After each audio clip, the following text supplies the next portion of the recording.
You're going to make me a cup also? Okay, honey? Am I? Yes, please. Nancy Spielberg has fulfilled a dream to have a second home in Jerusalem and a place daughter Jessie, a promising singer living in Israel, could come for some TLC when mom, dad, and sister Melissa come to visit. That's Jessie, the longer pony. That's probably me because I like the fireplace. That's him, Shimon, working, and Melissa, who likes to be alone more, is there in her room. It's a far cry from Phoenix, Arizona. This was our family car. It was a 1950 Willys Army Jeep. That's how I went to school. Where Steven Spielberg and his three little sisters, Nancy, Ann, and Sue, grew up. We knew we were Jewish probably mostly because the neighbors would remind us that we were Jewish and that we needed to take a bath. But it was in the desert of the Southwest. Yes, it's post-traumatic Stephen disorder. That's what it is.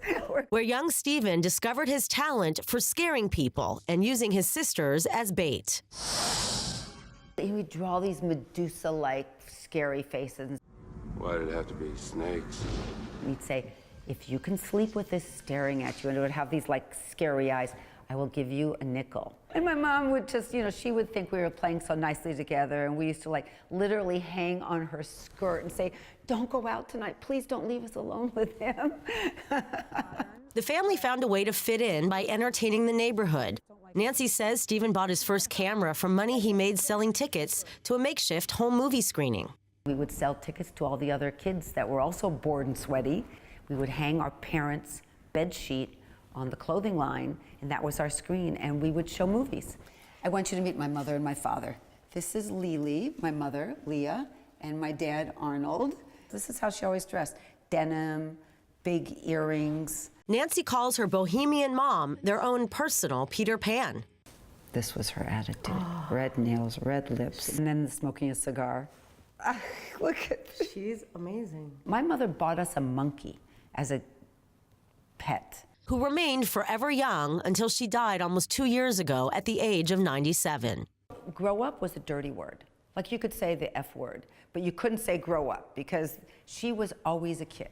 My father, who will be 102 in February, is making pottery. Wow. So he just made me this. Dad, Arnold, was the serious one, a computer engineer with a pocket protector. I think my dad worried. What's Steve going to do for a living? My brother, even today, will give my father a few scripts and say, Dad, read these and tell me which one I should do next. My dad's on every set.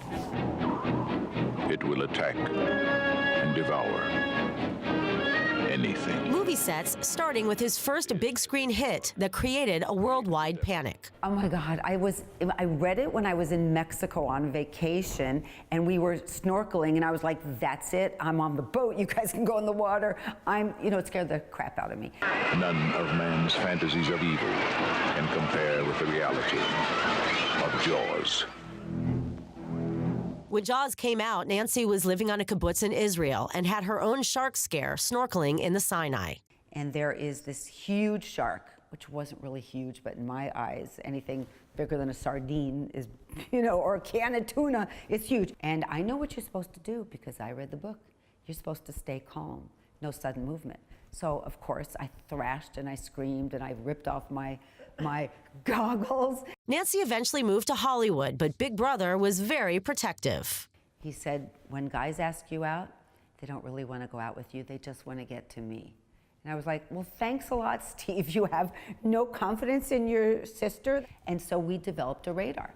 If you're out on a date and after the first 5 minutes, the guy's either pushing a script or his photo across the table or saying, so what's it like, having your brother? Then you sort of knew, I'm out of here. Until she literally chased down Mr. Wright, Shimmy, the son of a rabbi, who did all the dirty work building and designing this apartment as Nancy's own documentary career put her on the map. Writing becomes the only recourse. That was the ultimate act of defiance. Her current film, championing hero journalists who buried 30,000 documents under the Warsaw Ghetto, plays like a mix of Indiana Jones and Schindler's List. He knows it's the most important piece of work he has ever done. Your factory is a haven. They say you are good. Who says that? Everyone. As a mensch, as a part of humanity, to promote tolerance. I mean, that's a big ticket. We're all very grateful.